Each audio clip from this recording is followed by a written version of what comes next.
বিসমিল্লাহির রহমানির রহিম। আসসালামু আলাইকুম রহমতুল্লাহি ওয়া বারাকাতু। নবম ও দশম শ্রেণীর শিক্ষার্থীরা, আশা করি তোমরা ভালো আছো। আমরা তোমাদের দোয়ার বরকতে আল্লাহর মেহেরবানিতে ভালো আছি।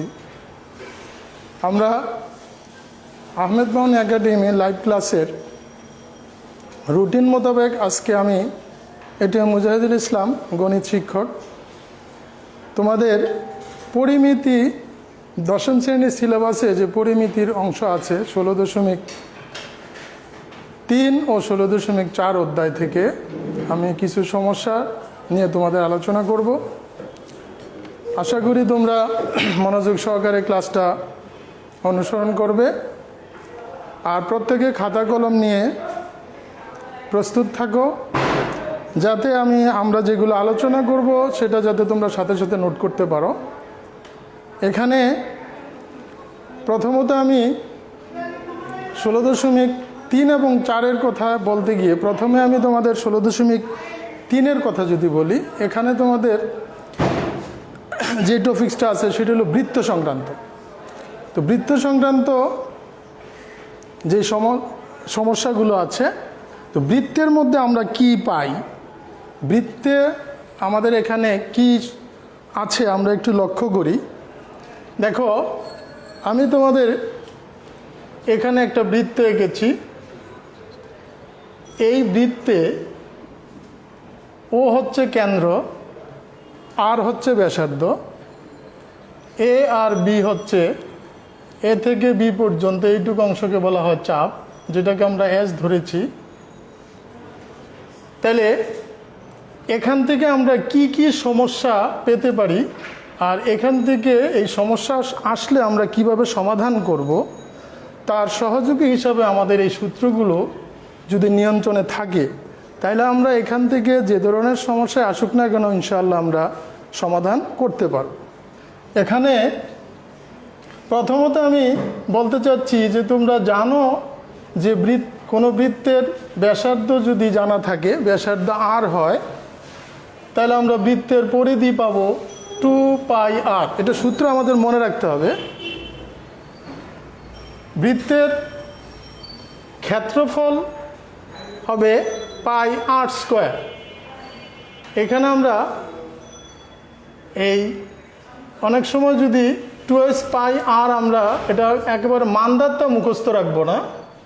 এখানে অনেক সময় যদি আমাদের ব্যাসার্ধটা আর এর পরিবর্তে অন্য কিছু দেয়া থাকে, যেমন যদি ব্যাসার্ধ এ বলতো, তাহলে আমাদের এখানে বৃত্তের পরিধির সূত্রটা আসতে হলো 2πa। এই কথাটা মাথায় রাখতে হবে। আমরা কিন্তু অনেক সময় প্রশ্নে ব্যাসার্ধ বলে দিচ্ছে ডাইরেক্টলি, কিন্তু আমরা কিন্তু লিখলাম 2πr, তাহলে কিন্তু আমাদের এখানে একটা ভুল হয়ে যাবে। এই জন্য আমাদের মাথায় থাকতে হবে। আর আমরা যদি বৃত্তের পরিধির সূত্র লিখি, তাহলে কিন্তু আমাদের প্রথমে পরিচয় দিয়ে দিতে হবে যে বৃত্তের ব্যাসার্ধ আর, যদি বৃত্তের ব্যাসার্ধ আর হয় তাহলে পরিধি হবে 2πr। আর যদি ব্যাসার্ধ এ হয় তাহলে আমরা বলবো পরিধি হবে 2πa। তাহলে আমরা পরিধির যদি একটা প্রশ্ন আসে আমাদের যে বৃত্তের পরিধি হচ্ছে, বৃত্তের ব্যাসার্ধ হচ্ছে আর, তুমি বৃত্তের পরিধি নির্ণয় করো, তাহলে আমরা সূত্রটা লিখে আর এর মান বসায় দিব, আমরা পরিধি পেয়ে যাব। এখানে একটা অংশ আছে, দেখো, বৃত্তচাপ। বৃত্তচাপ বলতে কি বলছি, একটা এই যে পরিধির অংশ থেকে কোনো একটা অংশ যদি আমরা কেটে নেই, ছিন্ন করে নেই, এটাকে বলা হয় চাপ। তাহলে এইখানে আমাদের বৃত্তের চাপ হচ্ছে AB। তাহলে যদি আমাকে এরকম একটা প্রশ্ন আসে যে আমার ব্যাসার্ধ দেয়া আছে বৃত্তের, এখানে দেখো এই চাপ, আরেকটা কথা, এই যে চাপটা আছে AB, এই চাপ কেন্দ্রে যে একটা কোণ উৎপন্ন করেছে, দেখো এখানে AOB, এই কোণটার নাম আমরা দিচ্ছি থিটা।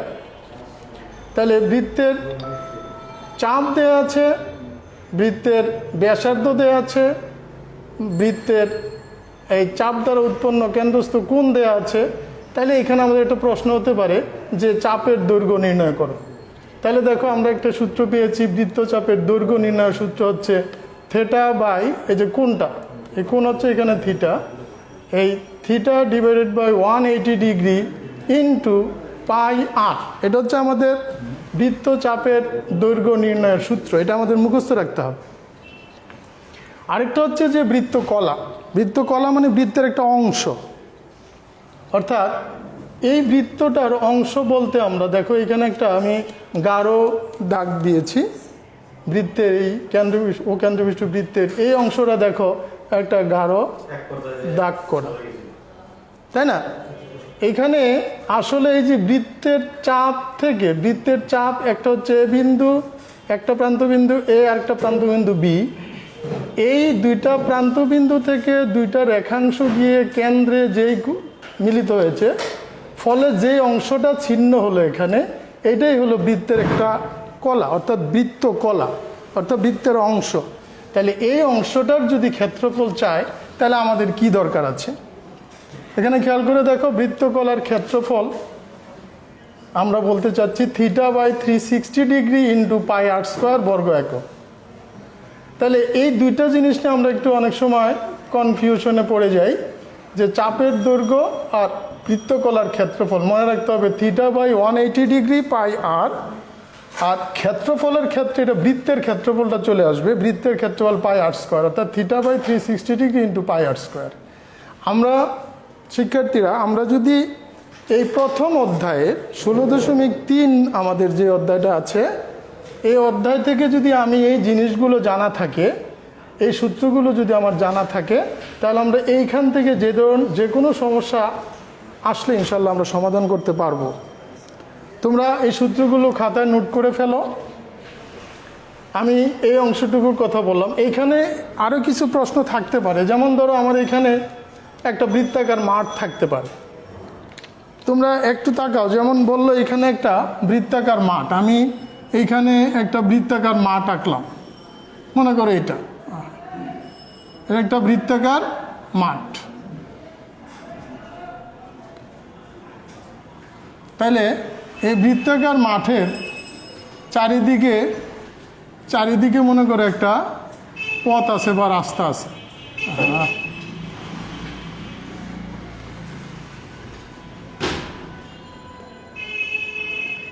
যদি বৃত্তাকার মাঠটা এরকম হয়, মনে করো এটা একটা মাঠ, এই মাঠের চারিদিকে একটা রাস্তা আছে, এই রাস্তা, এটা দিয়ে আমাদের অনেক রকমের প্রশ্ন হতে পারে। তাহলে এটা কিন্তু আপনার বৃত্তের উপরই নির্ভর করছে, বৃত্তের সূত্রের উপর নির্ভর করছে। বললো এই যে রাস্তাটা যদি এটা হয়, তাহলে রাস্তার ভিতরের এই অংশটা হচ্ছে পরিধি, এই ভিতরের পরিধি হচ্ছে এটা, আর বাহিরের পরিধি হচ্ছে এটা। কারণ আমাদের একটা প্রশ্ন দিয়ে দিল যে বৃত্তের ভিতরের পরিধি অপেক্ষা বাহিরের পরিধি বেশি। যেমন ধরো বলে দিল বৃত্তের পরিধি থেকে বাহিরের পরিধি হচ্ছে 44 মিটার বেশি, এরকম বলে দিল, এত বেশি। তাহলে এখন প্রশ্ন হচ্ছে কি, আমার তাহলে পরিধি জানতে হবে। আমার এই বৃত্তের রাস্তার ভিতরের বলতে, বা রাস্তার ভিতরের অংশ যে এই বৃত্তটা, এটা হচ্ছে আমার একটা বৃত্ত। তাহলে এই বৃত্তটার ব্যাসার্ধ হচ্ছে আমার এইটুক, এটা যদি আর হয়, আর এটা যদি বর্ধিত করে দিই, তাহলে এটা হচ্ছে আমাদের এই অংশটা হচ্ছে মনে করো R1, এটা হচ্ছে বাহিরের, রাস্তার বাহিরের, এটা হচ্ছে ভিতরের। তাহলে আমি যদি এখন পরিধির সূত্র জানি যে বৃত্তের পরিধি কি, এই যে 2 পাই আর, তাহলে আমার এখানে রাস্তার ভিতরের যে পরিধিটা বলতে এটা যেটা বোঝাচ্ছে, সেটাকে আমি সূত্র লিখবো 2 পাই আর। আর বাহিরের পরিধি কি দাঁড়াচ্ছে, তাহলে বাহিরের পরিধির বাইরে বলতে ব্যাসার্ধ হচ্ছে আমার এখান থেকে এইটুক, তাহলে আমার এখানে এটা হবে 2 পাই R1। তাহলে এই দুটার থেকে বিয়োগ করলে, অর্থাৎ কি বলছে, বাহিরের পরিধি ভিতরের পরিধি অপেক্ষা বাহিরের পরিধি 44 মিটার বেশি। তাইলে বেশিটা আমরা কিভাবে পারবো, বাহিরের পরিধির থেকে, এই যে বাহিরের পরিধি হচ্ছে এটা আর ভিতরের পরিধি হচ্ছে এটা, তাহলে বাহিরের পরিধি থেকে ভিতরের পরিধি বিয়োগ করলে আমরা এই বেশি হবে 44।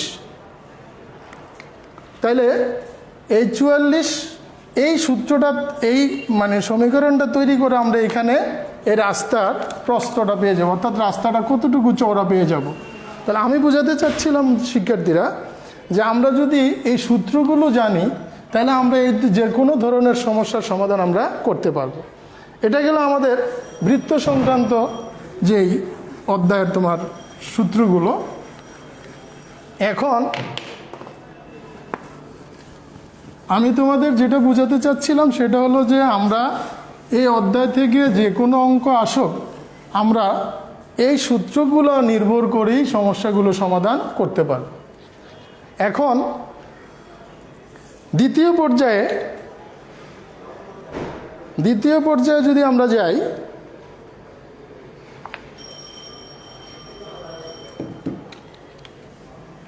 তাহলে বৃত্ত সংক্রান্ত ইনশাল্লাহ আমি আবারও বলছি যে বৃত্ত সংক্রান্ত সমস্যার সমাধান যদি আমাকে করতে হয় তাহলে আমার এই সূত্রগুলো যদি জানা থাকে তাহলে আমি এই সমস্যার সমাধানগুলো ইনশাল্লাহ করতে পারব। এখন আমি আসব পরবর্তী চ্যাপ্টারে আমাদের যে সমস্যাগুলো আছে। এখানে ধরো আয়তাকার ঘনবস্তু, আরেকটা হচ্ছে ঘনক। কারণ আয়তাকার ঘনবস্তু বলতে আমরা কি বুঝি? আয়তাকার ঘনবস্তু যেমন ধরো আমার কাছে একটা এই যে আয়তাকার ঘনবস্তুর একটা চিত্র আমরা এঁকেছি। আয়তাকার ঘনবস্তু আসলে আমার হাতে একটা আয়তাকার ঘনবস্তু আমি প্র্যাকটিক্যালি এনেছি। দেখো, যেমন আমরা ইট দেখেছি, এটা একটা আয়তাকার ঘনবস্তু যার দেখো দৈর্ঘ্য থাকবে, প্রস্থও থাকবে, উচ্চতাও থাকবে। তাহলে এইটার দিকে তাকাও, আমরা এটা হচ্ছে দৈর্ঘ্য, এটা হচ্ছে প্রস্থ, আর এটা হচ্ছে উচ্চতা। তাহলে আমরা খেয়াল করো, যদি এটাকে আমরা দৈর্ঘ্য এই হিসাবে প্রকাশ করি, এই প্রস্থটাকে যদি আমরা বি ধরি আর উচ্চতাটাকে যদি আমরা সি ধরি, তাহলে দেখো যেখানে আয়তাকার ঘনবস্তুর দৈর্ঘ্য এ, প্রস্থ বি, উচ্চতা সি, যে কোনো নামে প্রকাশ হতে পারে। যদি এল এম এন দিয়ে থাকে তাতে আমাদের কিছু আসে যায় না। তাহলে এখানে সূত্রটা কি হচ্ছে? কর্ণের দৈর্ঘ্য কি? কর্ণের দৈর্ঘ্য যদি আমরা বের করতে যাই তাহলে কর্ণের দৈর্ঘ্য হবে √ দৈর্ঘ্যের স্কোয়ার প্লাস প্রস্থের স্কোয়ার প্লাস উচ্চতার স্কোয়ার। এই সূত্রটা আমাকে মুখস্থ রাখতে হবে। সমগ্র তলের ক্ষেত্রফল যদি বলে, সমগ্র তলের ক্ষেত্রফল তার মানে সমগ্র তল বলতে কি বোঝায়? এখানে কয়টা তল আছে? এখানে দেখো লেখা আছে সমগ্র তলের ক্ষেত্রফল হচ্ছে 2 × AB + BC × C, অর্থাৎ A গুণ B। এইটা যদি আমি আয়তাকার ঘনবস্তু বলি তাহলে এটার কয়টা তল আছে? দেখো এই যে এটা হলো 1 নম্বর তল, এই দেখো এটা হচ্ছে 2 নম্বর, এটার নিচে এটা হলো 2 নম্বর তল, এটা হলো 3 নম্বর, এর বিপরীতে যেটা আছে এটা হলো 3 নম্বর, এর বিপরীতে যেটা আছে সেটা হচ্ছে 4 নম্বর। তারপরে দেখো এটা যদি 5 হয় তাহলে এটা হলো 6, অর্থাৎ প্রত্যেকটা তল আয়তক্ষেত্র এখানে আছে, এটা 2টা। তাহলে উপরেরটা আছে, নিচেরটা, এটা একই। তাহলে 2টা আয়তক্ষেত্র, এই সাইডে এই 2টা আয়তক্ষেত্র। এটা একটা আয়তক্ষেত্র থাকে, এই দৈর্ঘ্য এলো প্রস্থ। আবার এই সাইডে এটা একটা আয়তক্ষেত্র, এলো দৈর্ঘ্য এলো প্রস্থ। তাহলে এখানে কয়টা আছে? 1টা 2টা 3টা 4টা 5টা 6টা তল আছে। তাহলে এখন আয়তক্ষেত্রের ক্ষেত্রফল কি?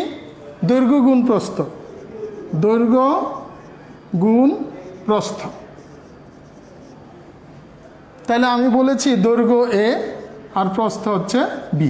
আমার এটার ক্ষেত্রে এটার দৈর্ঘ্য যদি এ হয়, প্রস্থ বি হয়, তাহলে এ আর এলো প্রস্থ বি, তাহলে হইল এ বি। তাহলে আমার এখানে 2টা আয়তক্ষেত্র আছে না এরকম, এটা একটা এটা একটা। তাহলে 2টা আয়তক্ষেত্র হলে কী হবে? 2AB।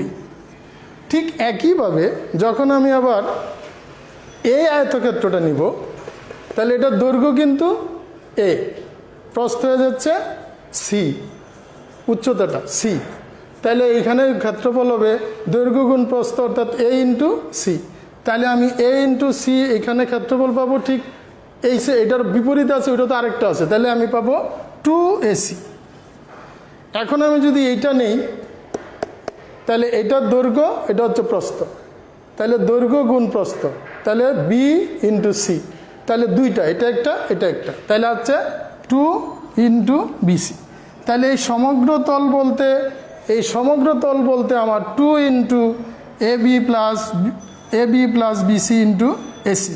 তাহলে আমি যদি এটাকে 2 কমন নিয়ে নিই তাহলে দেখো আমাদের এই ক্ষেত্রফলটাই আসে। তাহলে সমগ্র তলের ক্ষেত্রফল হচ্ছে 2 into A B plus BC plus C. এখন আমি এটার যদি আয়তনের কথা বলি, আয়তন কি আমরা জানি, একক 3 এককের গুণফল, অর্থাৎ দৈর্ঘ্য গুণ প্রস্থ গুণ উচ্চতা। তাহলে আমার দৈর্ঘ্য হচ্ছে এ, প্রস্থ হচ্ছে বি, আর উচ্চতা হচ্ছে সি। তাহলে আমরা দেখো আয়তন লিখেছি এ ইন্টু বি ইন্টু সি ঘন একক। তাহলে কর্ণের আয়তাকার ঘনবস্তুর কর্ণের দৈর্ঘ্যের সূত্রটা আমাকে মুখস্থ রাখতে হবে, সমগ্র তলের ক্ষেত্রফল মুখস্থ রাখতে হবে, আয়তনের সূত্র আমাদের মুখস্থ রাখতে হবে। তাইলে আমাদের এইখান থেকে যে কোনো প্রশ্ন আসলে আমাদের অ্যান্সার করা সম্ভব, ইনশাল্লাহ আমরা পারবো। তাহলে আমাদের এইখানে আমাদের মেন জিনিস হচ্ছে সূত্রগুলো। এখন আমি যদি ঘনকে যাই, ঘনক কিন্তু একটু খেয়াল করো, এখানে যেমন আয়তাকার ঘনবস্তুর দৈর্ঘ্য প্রস্থ উচ্চতা ভিন্ন ভিন্ন, কিন্তু যখন একটা ঘনক নিব, তোমরা হয়তো লুডুর দেখেছো ছক্কা, যেটা ঠিক আমি এরকম একটা নমুনা তোমাদের দেখানোর চেষ্টা করছি।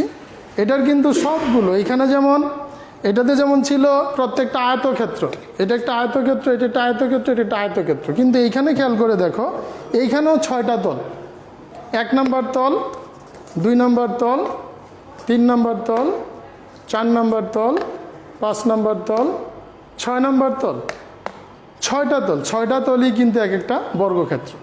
তাহলে বর্গক্ষেত্রের ক্ষেত্রফল আমরা জানি, বর্গক্ষেত্রের ক্ষেত্রফল কি,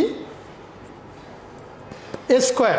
আচ্ছা আমি আগে ইয়েতে যাই, গণকের ক্ষেত্রে যদি কর্ণের দৈর্ঘ্যে যাই আমরা, তাহলে খেয়াল করে দেখো এখানে আমাদের এই সূত্রটি ছিল, ঠিক আমরা যদি আয়তাকার ঘনবস্তুর এই 3টা সূত্র মনে রাখতে পারি, তাহলে ঘনকের বেলায় কিন্তু আর টেনশন করার কিছু নেই।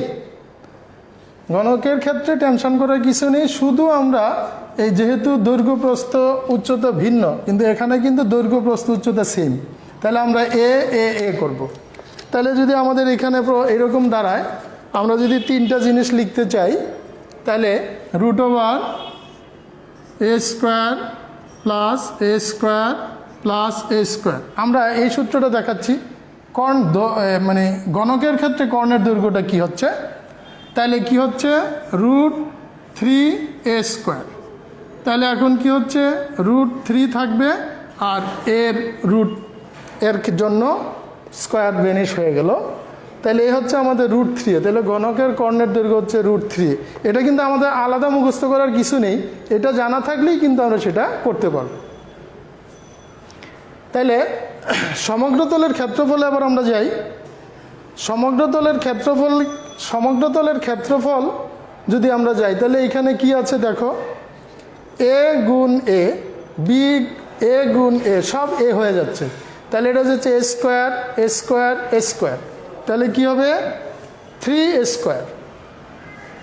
খেয়াল করে দেখো আমাদের এইখানে যদি আমরা এবার এই জায়গায় যাই, এই সূত্রে যাই, তাহলে সমগ্র তলের ক্ষেত্রফল আমরা কি বলছি, ঘনকের ক্ষেত্রে সবই এ, অর্থাৎ একক আমার যদি এ হবে দৈর্ঘ্য প্রস্থ উচ্চতা, তাহলে আমার এইখানে সব জায়গায় এ হবে। তাহলে কি দাঁড়াচ্ছে 2 ইন্টু এ গুণ এ প্লাস এ গুণ এ প্লাস এ গুণ এ।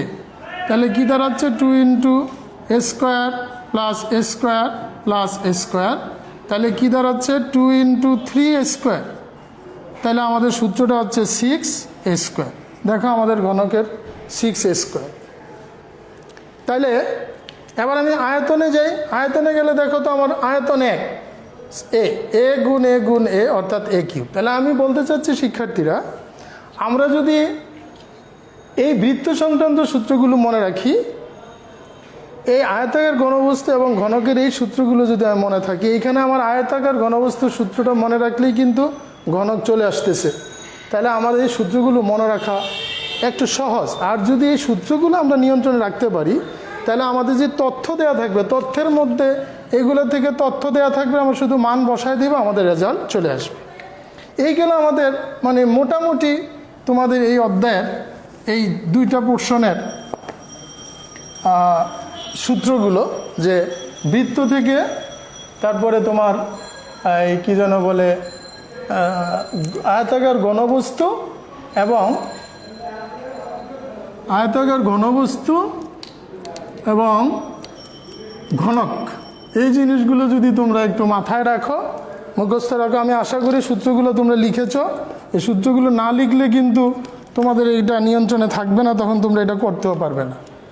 শিক্ষার্থীরা, এবার আমি চলে যাব তোমাদের পরবর্তী চ্যাপ্টারের, যেটা হচ্ছে একটা বেলন।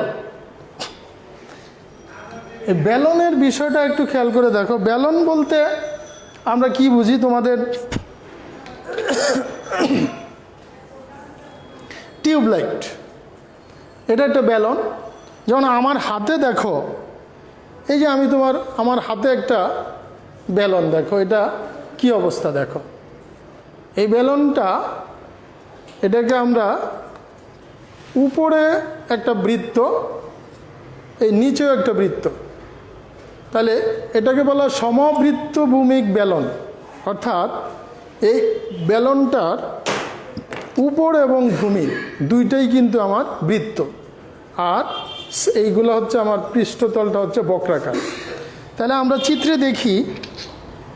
দেখি এই যে বেলন আমরা এঁকেছি, এই বেলনের দেখো উপরে একটা বৃত্ত, নিচে একটা বৃত্ত, দুইটা বৃত্ত কিন্তু সেম। তাহলে বেলনের ভূমির ক্ষেত্রফল, অর্থাৎ ভূমিটা কিন্তু বৃত্তাকার, ক্ষেত্রফলটা কি? স্কয়ার। সেখানে বলতে হবে কিন্তু যে এই বৃত্তের ব্যাসার্ধ হচ্ছে আর হয়, তাইলে আমাদের ভূমির ক্ষেত্রফল হবে, আর বৃত্তের ক্ষেত্রফল হবে 2πr²। বৃত্তের ক্ষেত্রফল হবে πr²। তাহলে আমাদের এইখানে বেলনের উপরের অংশটাও বৃত্ত, নিচের অংশটাও বৃত্ত। তাইলে আমরা যখন ভূমির ক্ষেত্রফল বৃত্তের ক্ষেত্রফল পেলাম, তার মানে বেলনের ভূমির ক্ষেত্রফল পেলাম। এখন প্রশ্ন হচ্ছে বক্রপৃষ্ঠের ক্ষেত্রফলটা কি? এই যে বক্রপৃষ্ঠ বলতে, এই যে আমার হাতে যেই বেলনটা আছে, এটা ফ্রি বেলন। এখানে চিত্রে আমরা ওইভাবে দেখাতে পারবো না, এই জন্য এটা দেখালাম। বক্র হচ্ছে যে এটা হচ্ছে বক্রতল, এই তলটা। এই বক্রতলের ক্ষেত্রফলটা আমরা কিভাবে পাবো? বক্রতলের ক্ষেত্রফলটা পাবো, খেয়াল করো, ভূমির পরিধি ইন্টু উচ্চতা। অর্থাৎ ভূমির পরিধি, ভূমি মানে কি? বৃত্ত। তাহলে বৃত্তের পরিধি আমরা শিখেছি 2π, আর আমাদের এখানে পরিধি ব্যাসার্ধ কিন্তু আর আমরা বলেছি। তাহলে ভূমির পরিধি হচ্ছে 2πr, 2πr। আর কি বলবো? উচ্চতাটা কি? এই যে উচ্চতাটা আমরা বলেছি এইচ, অর্থাৎ এটার উচ্চতাটা হচ্ছে এইচ, এইখান থেকে এই পর্যন্ত। তাহলে ভূমির পরিধির সাথে এই উচ্চতা গুণ করলে, ভূমির পরিধিকে উচ্চতা দ্বারা গুণ করলে আমরা পাবো সম্পূর্ণ পৃষ্ঠের ক্ষেত্রফল। এই বক্রতল প্লাস ভূমির ক্ষেত্রফল, এই দুইটা মিলে হবে এই পৃষ্ঠতলের ক্ষেত্রফল। তাহলে কি হচ্ছে? πr/h হচ্ছে পরিধি, আর উচ্চতা হচ্ছে এইচ। তাহলে আমরা ভূমি, এই বেলনের বক্রতলের ক্ষেত্রফল পেলাম 2πr × h। এবার সমগ্রতলের ক্ষেত্রফল যদি আসে, সমগ্রতলের ক্ষেত্রফল বললে আমাদের কি লাগবে? আমাদের এইটাতে কয়টা পার্ট আছে? 3টা পার্ট। এক, ভূমি বলতে একটা বৃত্ত, এই অংশ আর একটা বৃত্ত। তাহলে 2টা বৃত্তের ক্ষেত্রফল, তার সাথে যোগ হবে এই আমার বক্রতলের ক্ষেত্রফল। তাহলে দেখো আমরা লিখেছি সমগ্রতলের ক্ষেত্রফল হবে 2πr², মানে একটা বৃত্তের ক্ষেত্রফল হচ্ছে πr²। তাহলে 2টা হলে 2πr², তার সাথে যোগ হবে বক্রতলের ক্ষেত্রফল। বক্রতলের ক্ষেত্রফল আমরা কি পেয়েছি? 2πr/h। এই দুইটা যোগ করে সূত্রটা আমাদের এইভাবে রেডি আছে, 2πr কমন নিলে এখান থেকে r + h, এই হচ্ছে আমাদের স্টাবলিশড সূত্র। তারপরে আসছে আয়তন। আয়তন কি? আয়তন হচ্ছে কি? দৈর্ঘ্য গুণ প্রস্থ গুণ উচ্চতা। তাহলে আমরা কিন্তু এখানে একটা ক্ষেত্রফল পেয়ে গেছি। ক্ষেত্রফল কি? ক্ষেত্রফল হচ্ছে দৈর্ঘ্য গুণ প্রস্থ, আর উচ্চতা হচ্ছে এইচ। এই জন্য বলছে আয়তন, এই সিলিন্ডারের বা বেলনের আয়তন হচ্ছে ভূমির ক্ষেত্রফল, অর্থাৎ দৈর্ঘ্য গুণ প্রস্থ পেয়ে গেলাম, আর উচ্চতা হচ্ছে এটা। তাহলে এই বেলনের আয়তন হচ্ছে πr²h। এই সূত্রগুলো হচ্ছে আমাদের এই দুটো চ্যাপ্টারে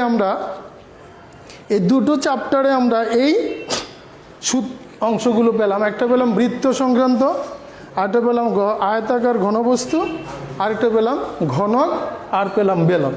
এই 4টা মানে জিনিস তোমাদের এই 2টা অধ্যায় আছে। তাহলে এই সূত্রগুলো যদি আমাদের নিয়ন্ত্রণে থাকে, আমি আশা করি তোমরা সূত্রগুলো লিখে ফেলেছ। যারা লিখোনি সূত্রগুলো লিখে ফেলো, এবং এই সূত্রগুলো কিন্তু এমনিতে মুখস্থ হবে না, তোমরা যখন প্র্যাকটিস করবে, লিখবে, আস্তে আস্তে এটা নিয়ন্ত্রণে চলে আসবে। এখন আমরা একটা গাণিতিক সমস্যার সমাধান করব। যেই জিনিসগুলো আলোচনা করলাম, অনেক গাণিতিক সমস্যা আছে, কিন্তু আমরা একটা গাণিতিক সমস্যা আজকে করব, ইনশাআল্লাহ সুযোগ পেলে আবার আলোচনা করব। এখানে আমি একটা সমস্যা আলোচনা করছি। দেখো, একটি লোহার পাইপের ভিতরের ও বাইরের ব্যাস যথাক্রমে 18 সেন্টিমিটার ও 20 সেন্টিমিটার এবং এর উচ্চতা 5 সেন্টিমিটার। এখানে আরেকটা তথ্য দিয়েছে যে প্রতি 1 ঘন সেন্টিমিটার লোহার ওজন 7.2 গ্রাম। এগুলো আমার উদ্দীপকের কথা। এখানে বলা হয়েছে যে ক নম্বরে 5 সেন্টিমিটার ধার বিশিষ্ট ঘনকের সম্পূর্ণ পৃষ্ঠের ক্ষেত্রফল নির্ণয় করো।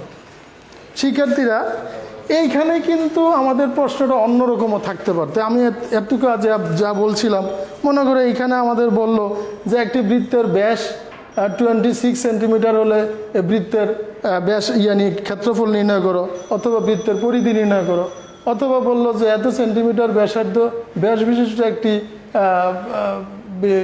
বৃত্তের পরিধি নির্ণয়, বা এইরকম প্রশ্ন থাকতে পারে।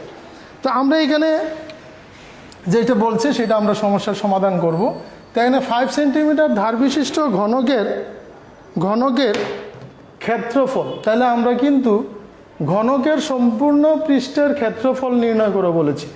এখন আমরা যে এই ঘনকের সূত্র শিখেছিলাম একটু আগে, যে ঘনকের সূত্রটা কি, সম্পূর্ণ পৃষ্ঠের ক্ষেত্রফল শিখেছিলাম, ঘনকের সম্পূর্ণ পৃষ্ঠের ক্ষেত্রফল শিখেছিলাম 6a স্কোয়ার।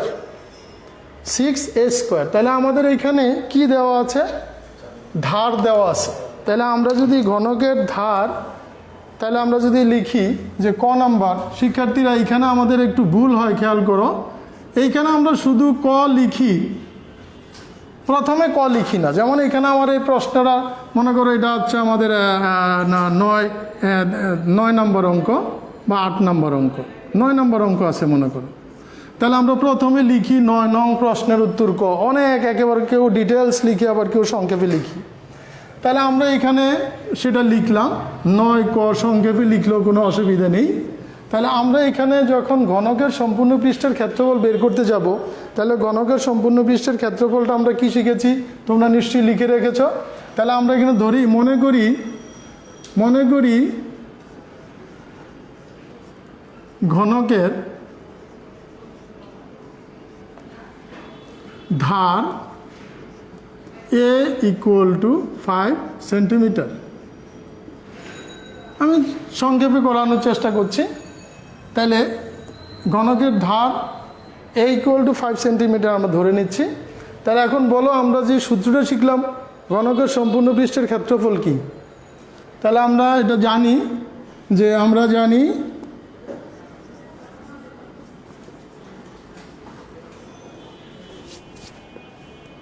ঘনকের সম্পূর্ণ পৃষ্ঠের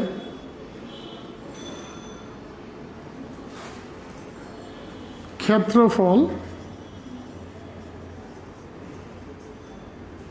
কি জানি 6a স্কোয়ার বর্গ। এটা একক লিখতে পারি প্রথম, যেহেতু আমরা মান লিখি নেই, অথবা লিখা যায় এই সেন্টিমিটার। তাহলে আমরা এখানে a 6 ইন্টু এর মান কত পেয়েছি, এর মান বলা আছে 5, তার উপর স্কোয়ার, তাহলে এত বর্গ সেন্টিমিটার। একক যাতে ভুল না হয় আমরা এটা মাথায় রাখব। তাহলে আমাদের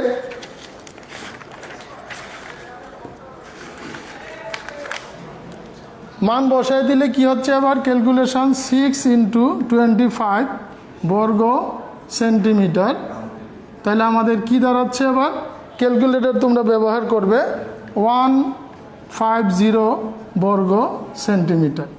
তাহলে আমরা এখানে তোমরা অনেক সময় এইভাবেই রেখে দাও। আসলে সৃজনশীলের ক নাম্বার কিন্তু একটা সম্পূর্ণ সমস্যা, এটা সম্পূর্ণ সমস্যার সমাধান যখন তুমি করবে অবশ্যই তার অ্যান্সার লিখবে অথবা নির্ণয়মান, অন্ততপক্ষে এইখানে অ্যান্সার লিখে দাও তাতেও হবে, কিন্তু তোমরা কিন্তু কিছুই লিখো না, এইভাবে লিখে দাও, তাহলে কিন্তু এটা অসম্পূর্ণ থেকে যায়। অর্থাৎ অঙ্কের অ্যান্সার মানে হচ্ছে ইতি, চিঠিপত্রে যেমন আমরা ইতি লিখি, বিনীত লিখি, অর্থাৎ এখানে আমাদের কাজ শেষ, ঠিক আছে? তাহলে আমাদের এই ইতিটা লিখতে হবে, অ্যান্সার লিখে দিবা বা নির্ণয় মান এটা লিখে দিবা। তাহলে আমাদের ক নম্বর সমস্যার সমাধান হয়ে গেল। এখন আমরা যাব খ নম্বরে। খ নম্বর সমস্যার সমাধান, সমস্যাটা কি বলা হয়েছে আমাদের এখানে? খ নম্বর এই জায়গায় আমার একটু আপত্তি আছে, বরাবরই একটু আপত্তি আছে তোমরা যেটা লিখো তার উপরে। এইখানে তোমরা শুধু লেখো খ। আরে বাবা, তুমি যে খ লিখলে, এখন আমি স্যার তুমি একটা পৃষ্ঠার মধ্যে আর একটা অঙ্ক করতে গিয়ে তুমি একাধিকবার কাটাকাটি করেছো, অথবা এই পৃষ্ঠা থেকে ওই পৃষ্ঠা গিয়েছো, এখন তুমি পরেই লিখলে খ। এখন স্যার কত নম্বরের খ বুঝবে এটা বলো তো? তখন স্যার আবার খাতার পৃষ্ঠা উল্টাইতে হয়, দেখি তো এটা কয় নাম্বার অ্যান্সার করেছে। এই ভুলটা করবে না। একটু কষ্ট হলেও আমি এখানে 9 দিয়ে খ লিখলে তাহলে স্যারের আর বুঝতে অসুবিধা হবে না যে এটা 9 নম্বরের খ। এই ভুলটা কিন্তু আমরা করি, এটা যাতে আমাদের না হয় এদিকে আমরা খেয়াল করব। এখন আমাদের খ নম্বরের প্রশ্নটা কি বলা হয়েছে দেখো। খ নম্বরের বলা হয়েছে এই পাইপের লোহার ওজন নির্ণয় করো। অনেক সময় পাইপের লোহার কথা না বলেও শুধু বলে পাইপের ওজন নির্ণয় করো। তো এইখানে আমাদের বিভ্রান্তিকর বা দ্বিধা বোধ করার কিছু নাই, ইয়াতে আসার কিছু নাই। অর্থাৎ পাইপের লোহার ওজন বলতে এই যে আমার হাতে পাইপ, এর একটা পাইপ, তো এই পাইপের ওজন মানে কি? এই পাইপের যে লোহার ওজন দিলে লোহার ওজন যেটা সেটাই, তাহলে আমাকে লোহা না বললেও আমি লোহার ওজনই বের করব। তাহলে এখন আমি কাজটা কিভাবে করব? এখানে আমাদের তথ্যটা হচ্ছে কি দেখো, উদ্দীপকে বলা আছে একটি লোহার পাইপের ভিতরের ও বাহিরের ব্যাস যথাক্রমে 18 ও 20 সেন্টিমিটার। তাহলে আমরা এই যে এটা আছে দেখো, ব্যাস বলতে এটার দিকে তাকিয়ে দেখো, এখানে আমাদের কিন্তু এই অংশ, এটা কিন্তু পুরো তো লোহা, এটাই তো লোহা। তাহলে যখন ভিতরের ব্যাস বলল, ভিতরের ব্যাস বলতে আমরা এই ভিতরের অংশ থেকে ভিতর এইটুক, আর যখন বাইরের ব্যাস বলছে তখন এই বাহির থেকে শুরু করে এই পর্যন্ত আসবে। তাহলে আমাদের এই অংশটুকু কিন্তু বাকি থাকে। তাহলে আমরা সূত্রটা প্রথমে কি করব, এই ভিতরের পাইপের এই ভিতরের আয়তন বের করব, তারপরে বাইরের আয়তন বের করব। তাহলে আমরা ভিতরের আয়তন যদি লিখি, তাহলে আমাদের এখানে কি দেওয়া আছে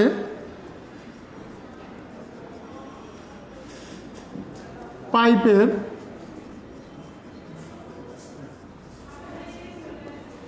ভিতরের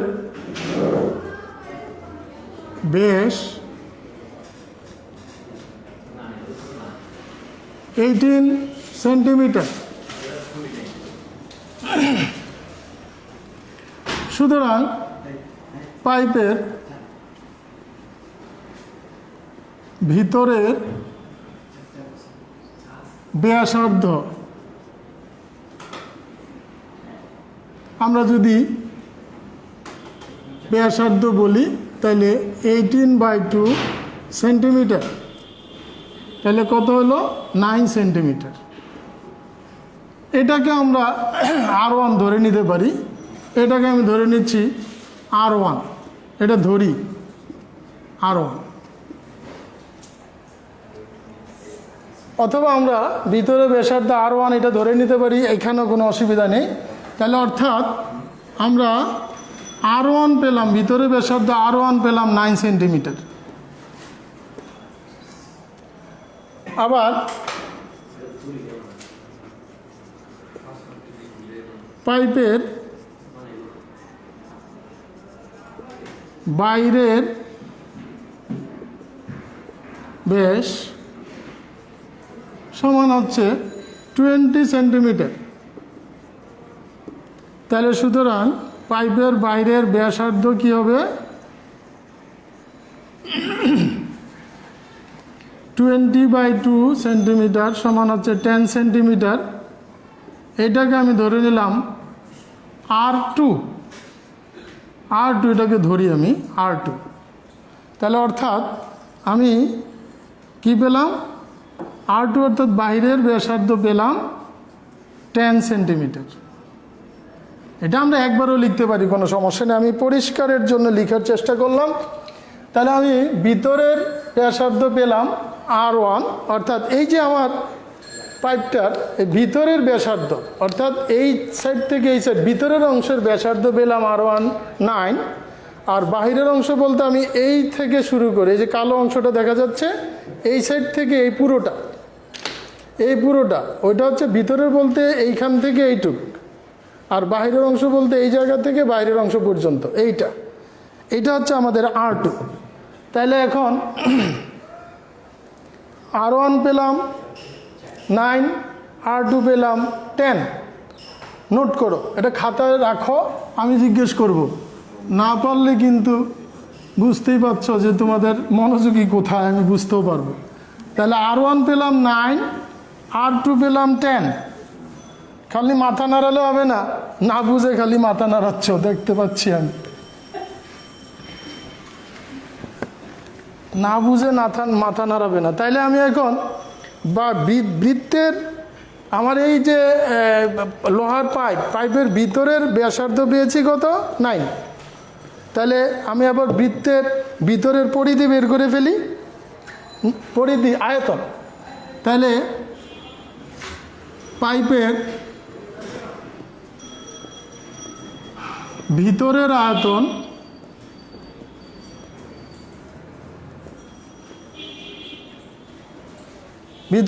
কি হবে সূত্রটা,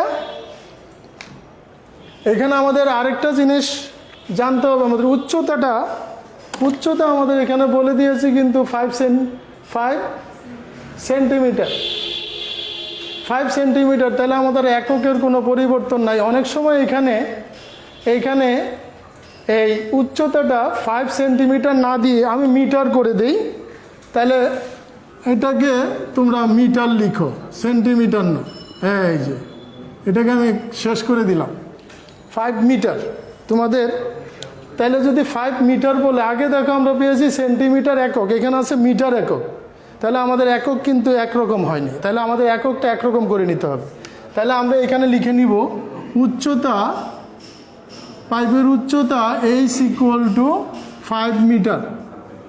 এখন এটা কিন্তু এককের সাথে আমাদের মিলল না, সেন্টিমিটার হলে ঠিক ছিল, এই জন্য আমি এটা মিটারকে কী করতে হবে সেন্টিমিটারে নিতে হবে, একক একই রকম করতে হবে। তাহলে 100 সেন্টিমিটারে হচ্ছে 1 মিটার। এখানে আমি বলে দিব যেহেতু 1 মিটার সমান হচ্ছে 100 সেন্টিমিটার। শিক্ষার্থীরা, এবার আমি এইখানে কি পেলাম, তাহলে এটা পেয়ে গেলাম 500 সেন্টিমিটার। তাহলে আমার একক এবার সেম হলো। আগে কিন্তু এটা যদি সেন্টিমিটার থাকতো আমাদের টেনশন ছিল না, শুধু 5 হলেই চলতো, কিন্তু আমি এটা আবার মিটার করে দিলাম, তাহলে এই জন্য আমাকে এটা মিটার থেকে সেন্টিমিটার আনতে হবে, একই রকম এককে আনতে হবে। তাহলে এবার আমরা ভিতরের আয়তন বের করব, পাইপের ভিতরের আয়তন এবং বাইরের আয়তন দুটো আমরা বের করব। তাহলে সুতরাং পাইপের ভিতরের আয়তন, সূত্রটা কি শিখেছিলাম একটু আগে, এই যে আমরা আয়তন শিখেছি, এই যে πr²h, πr² শিখেছি, বেলনাকৃতি বা সিলিন্ডার আয়তন বা বেলনাকৃতি সিলিন্ডার পাইপ, এগুলো কিন্তু বেলনাকৃতি। তাহলে বেলনাকৃতি সিলিন্ডারের আয়তন বা পাইপের আয়তন হচ্ছে এইটা। তাহলে আমাদের এখানে হচ্ছে πr² বলতে আমাদের কি কি পেয়েছিলাম 9, তাহলে ইন্টু 9² ইন্টু এইচ হচ্ছে 500 বর্গ সেন্টিমিটার। তাহলে আমরা এটা গুণ করলে কি পাবো, আমি এটা এইভাবেই রেখে দিতে চাই, তাহলে ক্যালকুলেশনটা একটু মানে হবে। অথবা তোমরা ক্যালকুলেটর ব্যবহার করছো করে একবারও ক্যালকুলেটর দিয়ে ব্যবহার করতে পারো, আর নইলে তোমরা এইভাবেই রেখে দাও, পাই এইভাবেই রেখে দাও, ক্যালকুলেশন এইভাবেই রেখে দাও, আমরা পরে একবারে করবো ক্যালকুলেশনটা। আয়তন হবে, সরি এককটা হবে এখানে ঘন একক, ঘন সেন্টিমিটার, যেহেতু আমাদের আয়তনের একক হচ্ছে ঘন একক, হ্যাঁ তিনটাও একক গুণ, এজন্য ক্ষেত্রফলের ক্ষেত্রে হবে বর্গ আর ঘনের ক্ষেত্রে হবে ঘন সেন্টিমিটার। তাহলে আমরা এইভাবে রেখে দিই এবং এবার পাইপের বাইরের আয়তনটা বের করি। বাইরের আয়তন বলো কি ছিল, পাই ইন্টু বাইরের ব্যাসার্ধ কত ছিল যেন 10, তাহলে 10 স্কোয়ার ইন্টু এইচ মানে আমাদের 500 ঘন সেন্টিমিটার। তাহলে আমরা এই বাহিরের, এবার তোমরা এটার দিকে তাকাও, আমরা যদি এই বাহিরের আয়তন থেকে যদি ভিতরের আয়তন বাদ দিই তাহলে কিন্তু আমরা লোহার আয়তন পেয়ে যাব। যে বাইরের আয়তন হচ্ছে পুরোটা আর ভিতরের আয়তন হচ্ছে ভিতরের অংশটুকু, তাহলে বাহিরের সম্পূর্ণটা থেকে যদি আমি ভিতরের অংশটা বাদ দিই তাহলে আমি লোহার আয়তন পেয়ে যাব। তাহলে আমরা এনে লিখতে পারি যে সুতরাং লোহার আয়তন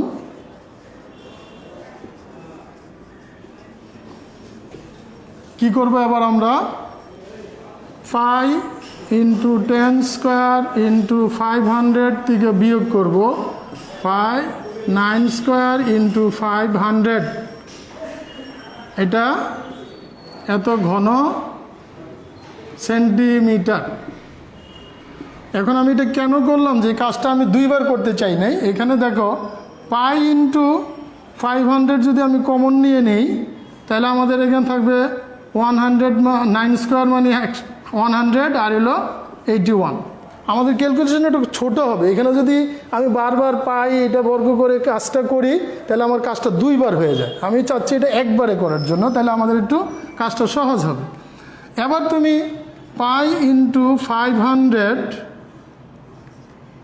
ইন্টু এটা 100 থেকে 81 গেলে কত থাকে, কত 19 ঘন সেন্টিমিটার। এখন তুমি এটা গুণ করে দাও 3.1416, এটা আমরা জানি, ইন্টু 500 ইন্টু 19 এত ঘন সেন্টিমিটার। তাহলে এইখানে আমাদের রেজাল্ট আসবে কত, তোমরা ক্যালকুলেটর ব্যবহার করে দেখো, আমাদের রেজাল্ট আসতেছে 2984.2 ঘন সেন্টিমিটার। এইখানে একটা প্রায় লিখতে হবে। শিক্ষার্থীরা তোমরা জানো যে যেখানে পাইয়ের মান ব্যবহার হবে সেখানেই কিন্তু প্রায় লিখতে হবে, এটা কিন্তু তোমাদের নির্দেশনা আছে, যেখানে পাই ব্যবহার আছে সেখানে। তাহলে আমরা লোহার আয়তন পেয়ে গেলাম এত। তাহলে লোহার আয়তন যদি এত হয়ে যায়, এখন আমাদের কাজটা হচ্ছে কি, আমাদের প্রশ্নে বলা হয়েছে লোহার পাইপের ওজন নির্ণয় করো। তাহলে লোহার পাইপের ওজন বের করতে গেলে কিন্তু আমাদের আর একটু কাজ যেতে হবে। আমরা লোহার আয়তন পেয়েছি, এখন এই আয়তনের ওজন কত সেটা আমরা বের করব। তাহলে আমরা এখানে কি পাবো,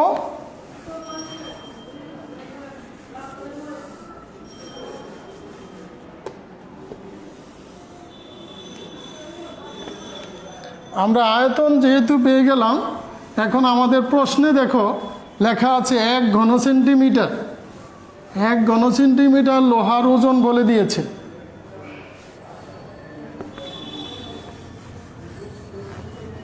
বুঝা যায়?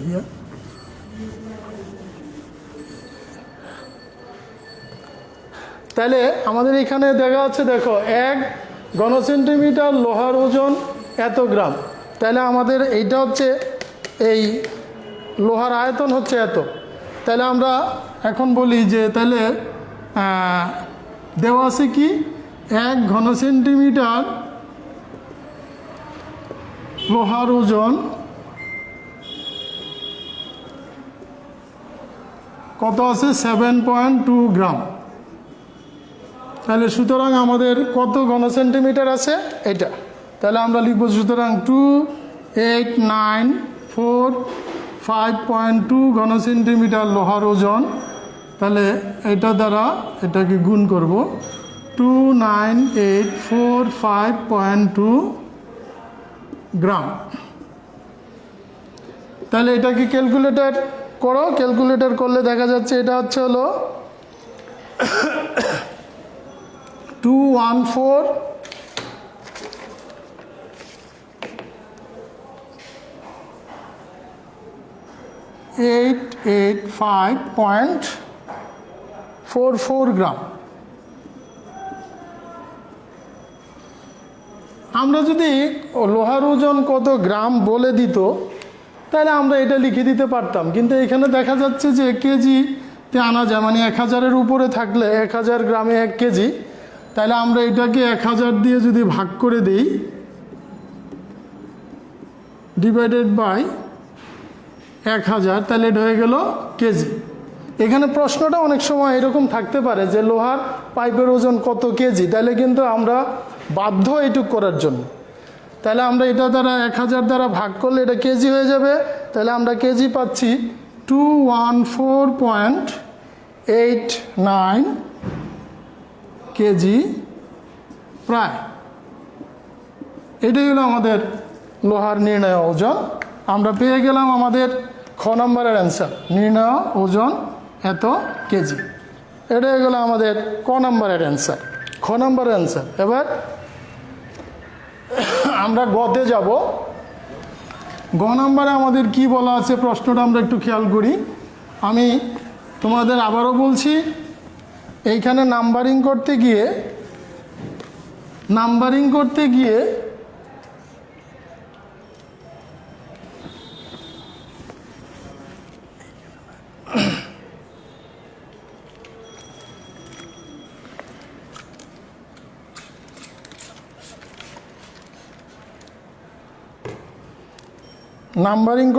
আমরা যেটা বলেছিলাম শিক্ষার্থীরা, আমরা একটু এটা মাথায় রাখবো। আমি তোমাদের বারবার বলছি এই জিনিসটা একটু আমাদের ভুল হয়, স্যাররা পরে মানে একটা ইয়ের মধ্যে পড়ে যায়, অস্বস্তিকর অবস্থায় খাতার মূল্যায়ন করতে গিয়ে। তোমরা এই জিনিসটা ভুল করবে না আশা করি, যে অবশ্যই ক খ লেখার আগে কত নম্বরের ক কত নম্বরের খ এই জিনিসটা আমরা অবশ্যই উল্লেখ করে দিব। তাহলে আমরা যখন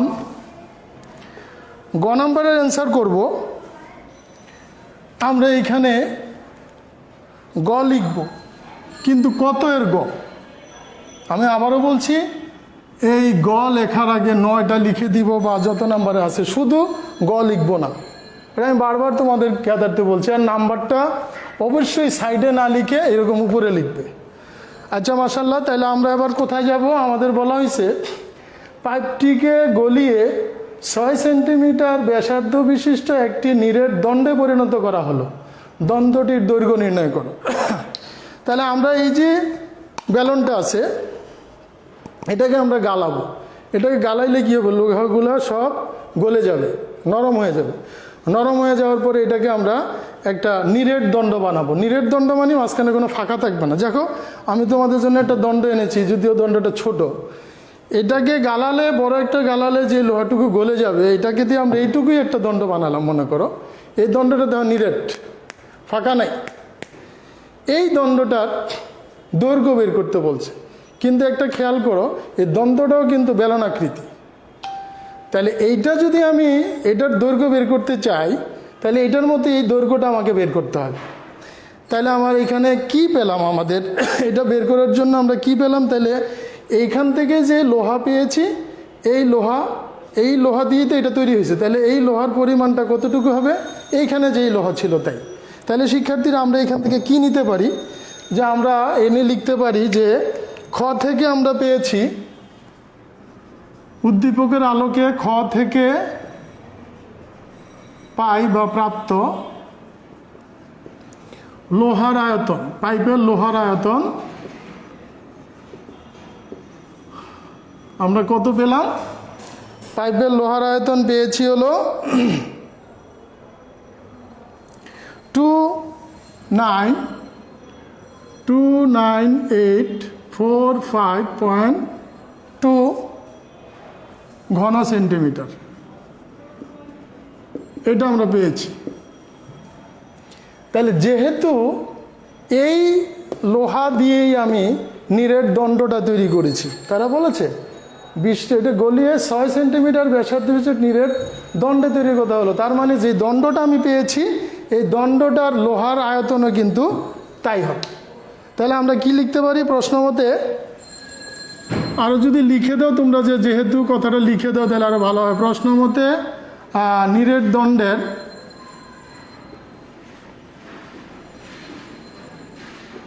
আয়তন বা লোহার আয়তন যদি বলো অসুবিধা নাই, নীরের দণ্ডের আয়তন কি হবে 29845.2 ঘন সেন্টিমিটার হবে।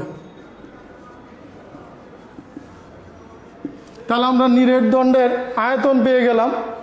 তাহলে নীরের দণ্ডটা কিন্তু আমি আবারও বলছি, নীরের দণ্ডটা কিন্তু বেলনাকৃতি। তাহলে বেলনাকৃতি দণ্ডের আয়তন তো আমরা বের করতে সূত্র শিখেছি। কি লাগবে এখানে? আমাদের লাগবে হলো নীরের দণ্ডের উচ্চতা লাগবে আর ব্যাসার্ধ লাগবে। তাহলে আমরা এইখানে ব্যাসার্ধ তো তারা বলে দিয়েছে, এই যে 6 সেন্টিমিটার ব্যাসার্ধ। তাহলে আমরা এখানে লিখি, দেওয়া আছে কি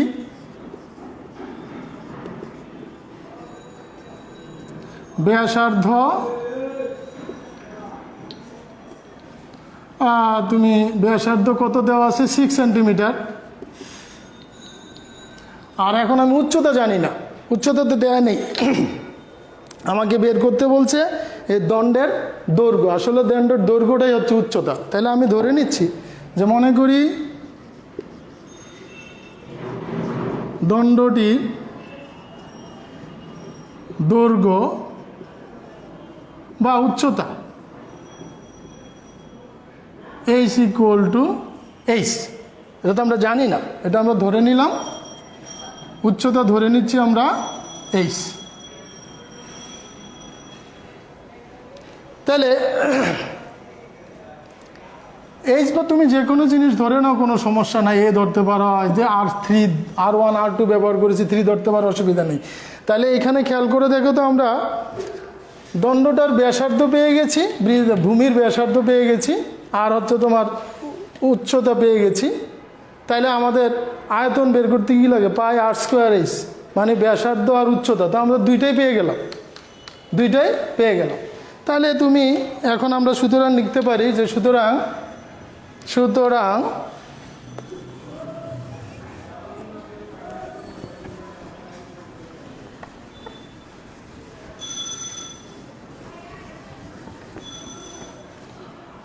দণ্ডটির আয়তন, সুতরাং নীরের দণ্ডের আয়তন কি হবে? পাই r² বলতে 6 স্কোয়ার, আমরা একবারে লিখতে পারি, কোনো সমস্যা নাই, ইন্টু h এর মান তো আমি জানি না। তাহলে আমি কি লিখলাম? এটা 36 পাই h, এটা কি ঘন সেন্টিমিটার। কিন্তু শিক্ষার্থীরা, আমরা কিন্তু এই নীরের দণ্ডের আয়তন কিন্তু আমরা পেয়ে গেলাম। নীরের দণ্ডের আয়তন কিন্তু আমরা পেয়েছি 29, আমরা আগে বের করে রেখেছিলাম। যেহেতু ওই সিলিন্ডারের আয়তন, পাইপের লোহার আয়তন আর আয়তন সমান ছিল, আমরা যুক্তিতে বলেছি প্রশ্ন অনুযায়ী। তাহলে আমাদের এখানে কি আসতেছে? তাহলে আমরা কি বলতে পারি যে প্রশ্ন মতে এই 36 পাই h = হচ্ছে, আমরা কি পেয়েছিলাম? 29845.2, এটা আমরা পেয়েছি। তাইলে এখন h এর মান আমরা পেয়ে যাব, h = হবে 29845.2 ডিভাইডেড বাই 36 ইন্টু পাই। পায়ের মান কত? 3.1416। আমরা এটা ক্যালকুলেটরের সাহায্যে মান বের করে ফেলব। এটাকে ভাগ করলে পাবো আমরা 263.89 প্রায়। এইখানে কিন্তু আমরা একক লিখব না, আমরা কিন্তু এখানে কিছু কিছু টেকনিক্যাল ত্রুটি আমরা করি। আমি কিন্তু এটাকে সমীকরণের সমাধান করছি, এখানে কিন্তু একক লেখা যাবে না। আমরা অনেকেই এখানে একক লিখি, স্যারেরাও নাম্বার দিয়ে দেয়, আমি জানি না ব্যাকেলই দেয়, কিন্তু খেয়াল করলে কিন্তু তোমার এখানে নাম্বার কাটা যাবে। এখানে কিন্তু একক থাকবে না, এখানে এইচের মান আমরা বের করেছি। তাহলে এইচ আমরা কি ধরেছিলাম? দণ্ডটির দৈর্ঘ্য। তাহলে আমরা লিখবো যে সুতরাং দণ্ডটি বলতে নীরের দণ্ডটির দৈর্ঘ্য সমান 263.89। এইখানে আমি লিখব সেন্টিমিটার একক, তারপরে প্রায় দিব। আমি আবারও বলছি, প্রত্যেকটা অঙ্কের কতে একটা অ্যান্সার থাকবে। খ অঙ্ক কমপ্লিট করার পরে একটা অ্যান্সার দিতে হবে, গ নাম্বার শেষ করার পরে অ্যান্সার দিতে হবে, কারণ এটা প্রত্যেকটা কিন্তু ইন্ডিভিজুয়াল মার্কস। ক নাম্বারের জন্য 2 নাম্বার, খতে তুমি পাবা 4 নাম্বার, গতে পাবা 4 নাম্বার। সুতরাং প্রত্যেকটা কিন্তু আলাদা আলাদা একটা স্বয়ংসম্পূর্ণ সমস্যার সমাধান। এখানে তোমাকে অবশ্যই এগুলো কমপ্লিট করতে হবে, তা না হলে কিন্তু এটা ইনকমপ্লিট থেকে যাবেন। কোনো 4 নাম্বার দিয়ে দিচ্ছেন, এটা কিন্তু ওনারা মায়া করে দিচ্ছেন, আসলে তুমি এখানে নাম্বার ফুল পাওয়ার কথা না। সুতরাং শিক্ষার্থীরা, আমি আজকে চেষ্টা করেছি, তোমাদের একটা ক্লাস আমার মাত্র আছে, এই জন্য তোমাদের 16.3 এবং 4 দুটো অধ্যায় থেকে যতটুকু সম্ভব আমি চেষ্টা করেছি যে তোমাদের সম্পূর্ণ অধ্যায় দুটো থেকে কি কি আসতে পারে, কি আছে, আমি চেষ্টা করেছি তোমাদের বোঝানোর জন্য। আশা করি তোমরা বুঝতে পেরেছো। আর এই সূত্র যেগুলো আমি দিয়েছি, এগুলো যদি তোমরা প্র্যাকটিস করো, ব্যবহার করো, এটা কিন্তু তোতা পাখির মতো গড় করে মুখস্থ করলে নিয়ন্ত্রণে আসবে না। এটা তোমাকে ব্যবহার করতে হবে, বারবার চেষ্টা করতে হবে। চেষ্টার ফলে দেখবে তোমার এটা নিয়ন্ত্রণে চলে আসছে। তারপর তোমাদের যে কোনো সমস্যার সমাধান দিলে ইনশাল্লাহ তোমরা সমাধান করতে পারবে। আশা করি তোমরা বুঝতে পেরেছো। যারও যদি কোনো সমস্যা থাকে, আমাদের নাম্বার আছে, তোমরা সরাসরি যোগাযোগ করবে, সমস্যা বলো, আমরা ইনশাল্লাহ চেষ্টা করবো সমস্যার সমাধান করে দেওয়ার জন্য। এই বাড়ির কাজ কিন্তু আমার এই সমস্যাটাই থাকলো, আর সূত্রগুলো থাকলো। মুখস্থ করে এই অঙ্কটার সমস্যার সমাধান করবে, সমস্যা থাকলে জানাবে। আগামীতে আবার দেখা হবে। আল্লাহ হাফেজ। আসসালামু আলাইকুম ওয়া রাহমাতুল্লাহি ওয়া বারাকাতুহু।